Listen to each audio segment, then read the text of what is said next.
As long as Judith is here in this house, I don't need you anymore. I have no intention of supporting you with Judith's money. Leave right now."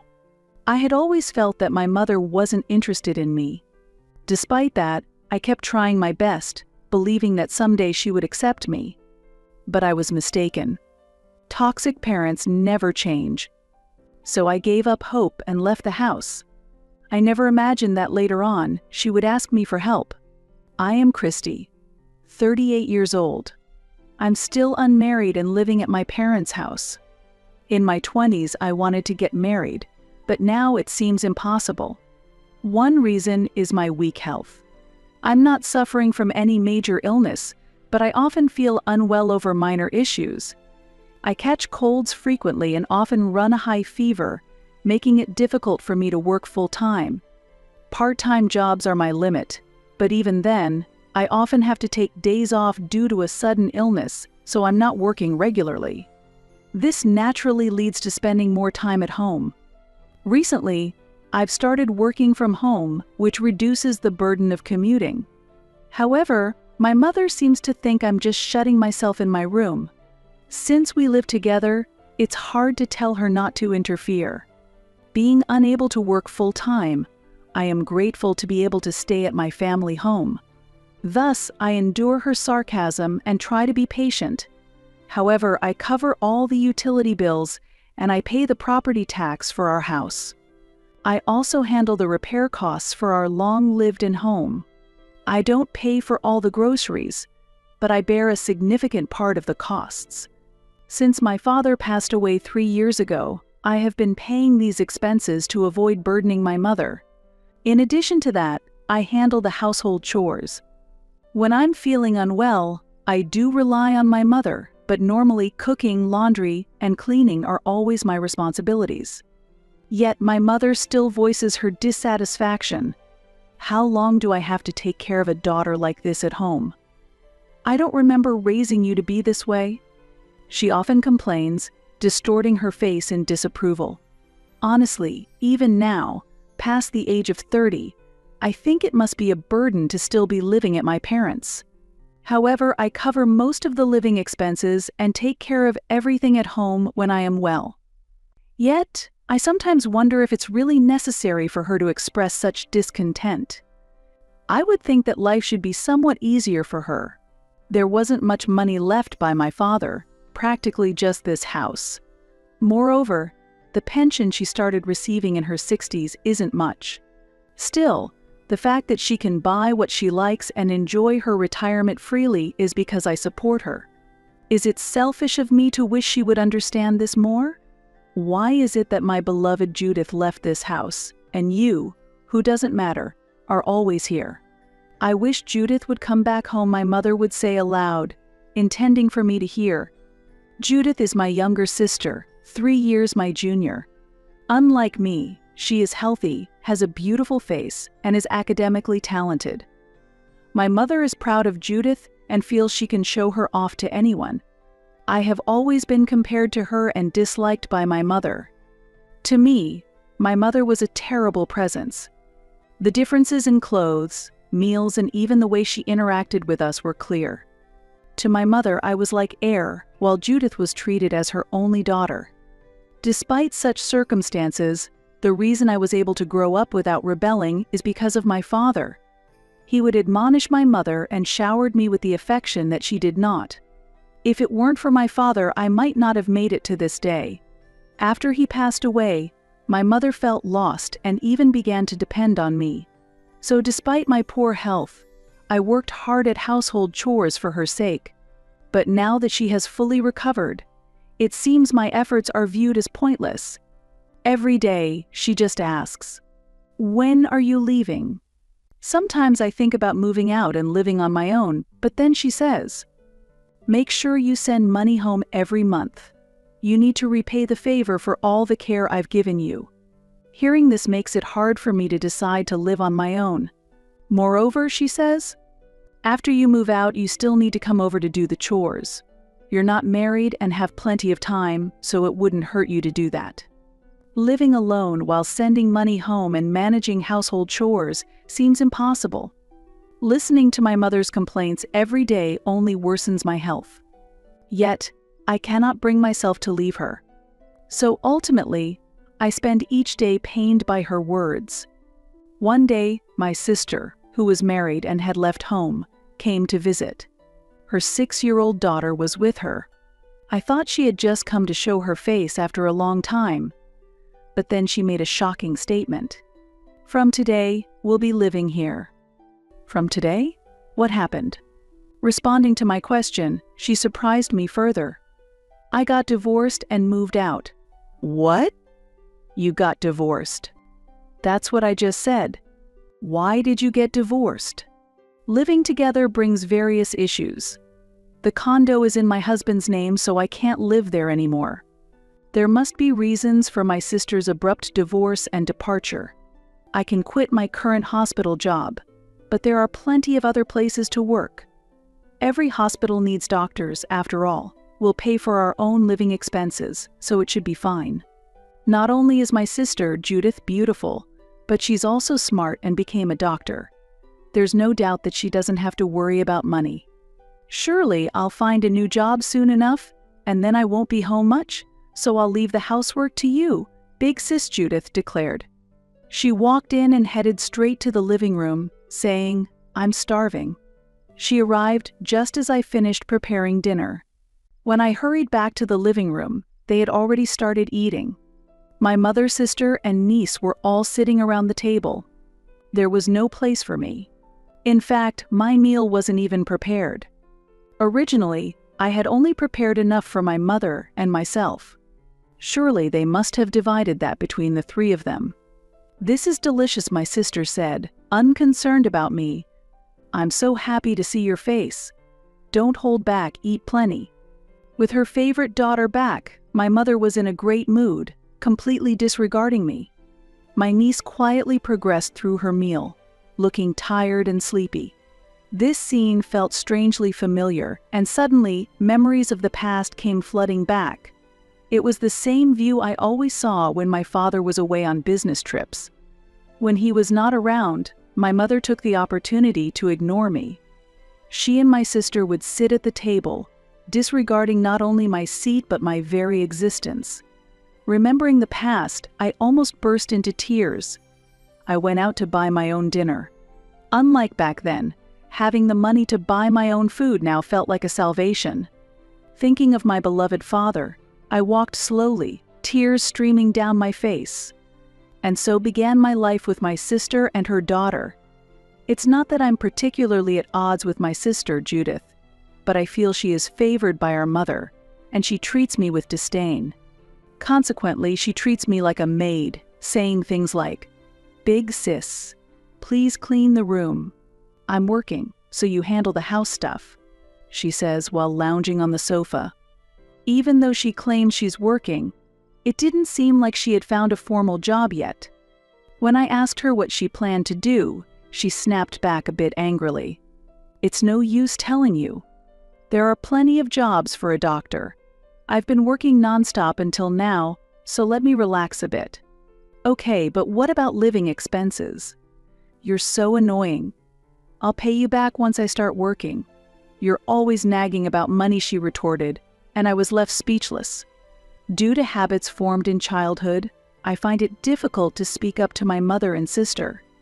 I can't rely on my mother's pension, and my sister insists she'll pay once she starts working, yet she contributes nothing financially. Thus, I end up bearing the cost of living, alone.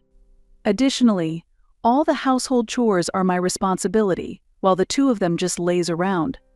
I thought about sending my niece to kindergarten, but was told, "She'll start elementary school soon, there's no need. Big sis can play with her." Watching the two of them idly, I was the only one burdened with all responsibilities and could only sigh. I live through hectic days daily.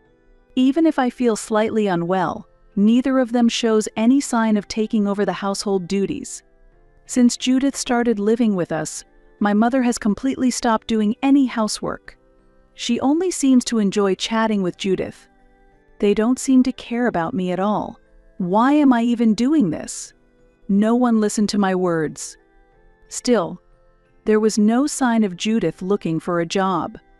When I asked when she was going to start working, my sister only got angry, making it difficult for me to ask again. Seeing her say she was going for a job interview and leave the house made me feel a bit relieved. As I returned to my room with a sense of relief and started reading the newspaper, an article caught my eye. Can this be real? It's not a dream, right? Startled by the sudden development, I jumped when I heard a knock at the door. Could it be my sister? Maybe she came to hurry me for dinner preparation, but it seemed too early for that. While I was pondering this, Christy, open the door. Hurry up, my mother yelled angrily. I had locked the door because I didn't want things to get stolen, but hesitated to open it as my mother seemed very angry. However, I couldn't just leave it locked, so when I opened the door, my mother was standing there with a furious expression. What have you been doing? You know Judith is out for a job interview, don't you? I know, so. If you know, then get out of this house right now. I was shocked when my mother suddenly demanded something outrageous. What do you mean? Don't make me say it again. Get out. Incredibly, my mother was telling me to leave the house. Why should I? You're no longer needed here. You're really slow to catch on. What? Why? Despite all my efforts for the family, even when I wasn't feeling well, I managed the household chores, and now I'm no longer needed? What are you even doing? Always holed up at home using your health as an excuse not to work. I am working from home. I contribute money and I do the chores. People who are useless are no longer needed in this house. With such a definitive statement, I found myself unable to argue back. As long as Judith is here in this house, I don't need you anymore. I have no intention of supporting you with Judith's money. Leave right now. Hearing my mother's words, I felt something inside me crumble. My efforts meant nothing. Both my mother and sister could easily cast me aside. Finally, I came to a realization. No, it was more of a confirmation. It was futile to hope they would understand my efforts or share my feelings. Hoping for anything from these people was pointless. I understand. I'll leave the house. At that moment, I pictured my father's face.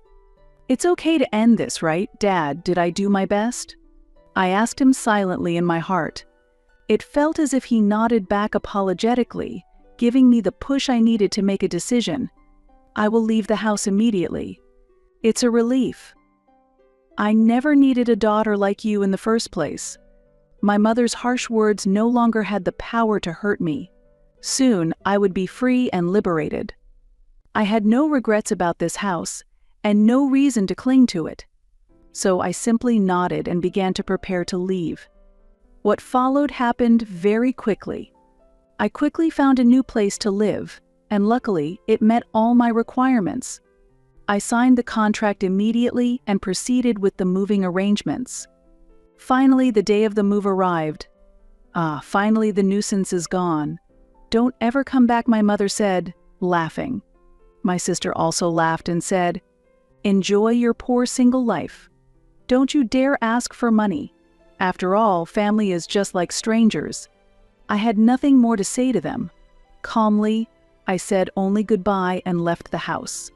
My new life was surprisingly comfortable. The time at my family home felt like a distant dream, and I was living comfortably without any hardships. I hardly ever fell ill anymore. Although I still occasionally ran a fever, my health was much better compared to when I was at my parents' house. Just when I thought my peaceful days would continue, I received a call from my mother. Christy, can you help me? Not knowing what had happened, I agreed to meet her. We arranged to meet at a cafe near the station. What could have happened? It had been only 2 months since I moved out. Had something happened at home? As I walked to the cafe, filled with worry, I soon found myself in front of it. Entering the cafe, I saw that my mother had already been seated. What's the urgency? Please, I need your help. She pleaded as I took my seat. Her face drew close with a worried expression. So explain properly. I demanded, a bit angrily. Perhaps surprised by my assertiveness, my mother suddenly started crying. Judith has been terrible. I can't live with her anymore. My mother's voice was almost like a scream. She continued, sniffling. She lied about going to job interviews. She wasn't going to interviews at all. What do you mean by lies? I asked for clarification. Crying, my mother explained that instead of going to job interviews, Judith had actually been going out to have fun. I heard she was meeting a man outside, she exclaimed. What? I was stunned, but my mother went on. And it turns out she wasn't really working even after she got married. How is that possible? Wasn't she working at a hospital? That's what she lied about. She was secretly seeing another man without her husband knowing. When he found out, it led to their divorce. It looks like her ex-husband will be getting custody of their daughter. They're in the middle of negotiations. Is that really true? It's shocking, right? It was unthinkable. I had never imagined that my sister wasn't actually a doctor.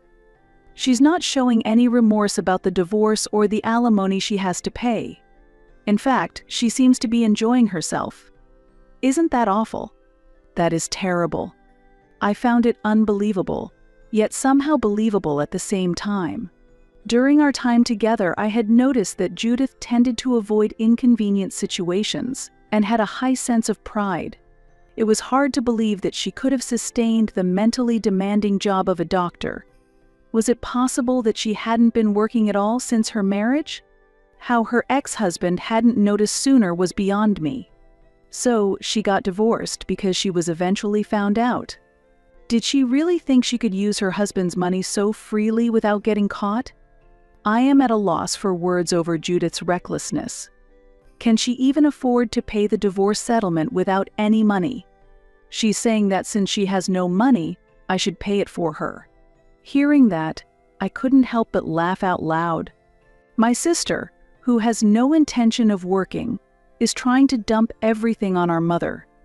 My pension is small, and there's hardly any cash left from your dad's estate. It's impossible to pay. My mother began to cry again. She doesn't do any housework or cleaning at home either. Why not? It seems she never did it before. Her husband didn't know, but it looks like she hired a maid secretly. And then, most of his money was gone, and everything came out. That's actually funny. I couldn't help but laugh. Who is she to talk? Mom, you did something similar by making me do all the household chores. Don't lump me together with Judith. What's the difference, I wonder? My mother continues to surprise me. So, what does that have to do with me? Please come back home. I won't return. It's obvious. You're abandoning me? Have you forgotten all the care I provided at home?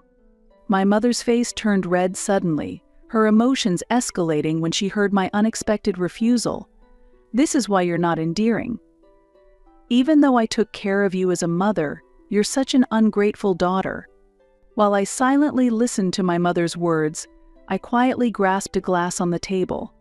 You have no right to refuse. You need to come back home immediately, do the chores, and clean. And don't forget about the money. There's a lot to be done, so instead of complaining, you should hurry back and get to it. I couldn't wait until the end. With a swift motion, I splashed the water from the glass I was holding onto my mother's splash. In that instant, she fell silent. The surroundings became deathly quiet. Only the sound of dripping water echoed inside the cafe. My mother's face, shocked and trembling, was a sight to behold. Sorry about that. My hand slipped, I said. As I spoke, I reached for my mother's glass. Just a moment. As if she wanted to say wait, I splashed her again.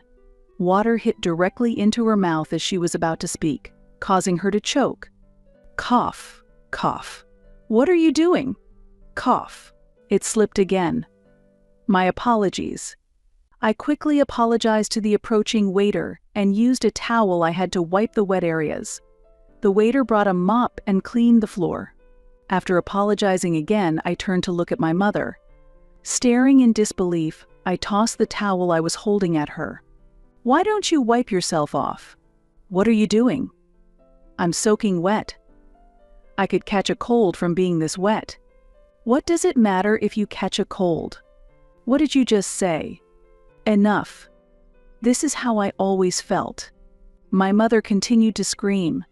I raised my voice, determined not to be outdone. At that moment, the cafe fell silent again. Regretting the escalation, but needing to make my point, I lowered my voice and began to explain to my shocked mother. When I was little, I always had to bathe in cold water. I could only use small towels, and hair dryers were forbidden, so I was always shivering. The situation didn't change even when I became an adult. The days Dad was home were better, but the days he wasn't were even worse. Weren't they?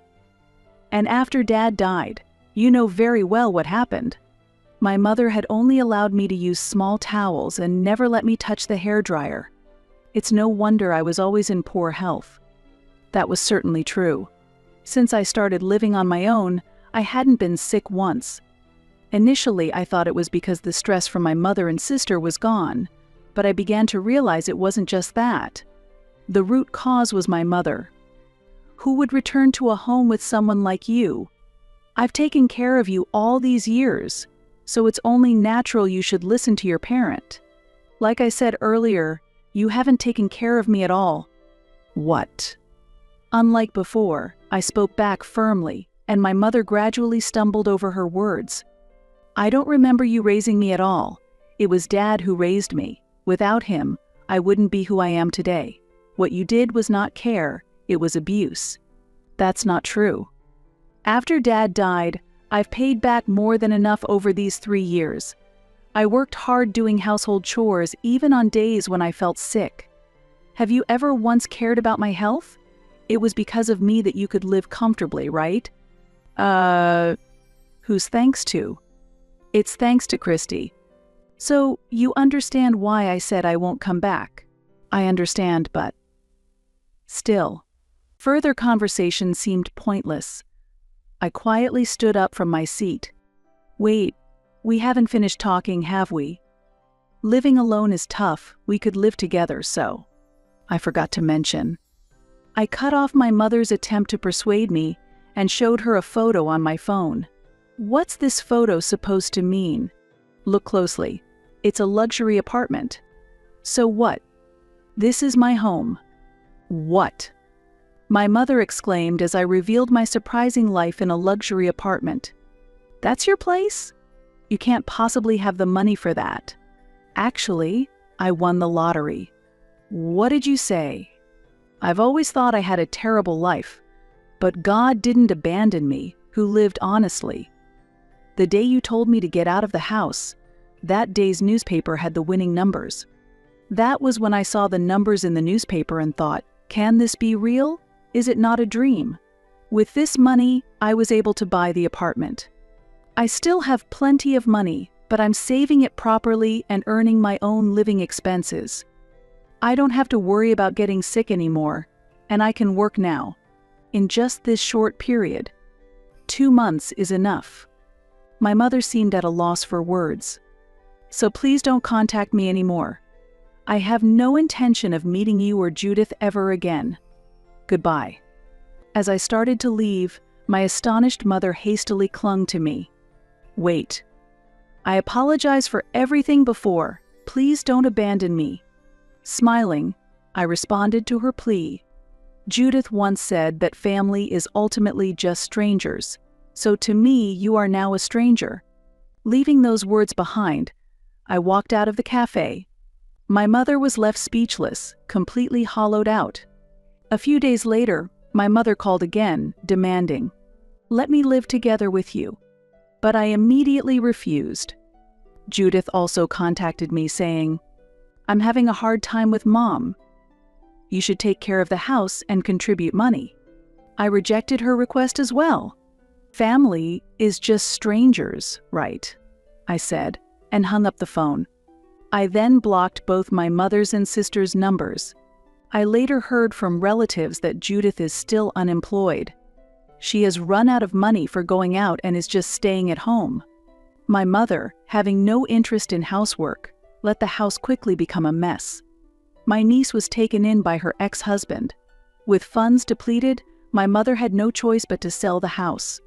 It's an old family home, located in the countryside, so the land wasn't worth much. My mother and sister moved into an old apartment with the little money they had left. It seems their money vanished quickly. My mother has been begging relatives for money. Eventually, even the relatives disowned her, and she now leads a lonely and impoverished life with my sister. My sister still refuses to work, which may very well be a consequence of my mother's excessive coddling. As for me, I've been completely liberated from my mother and sister and am enjoying peaceful days. My health is good, and both my work and personal life are fulfilling.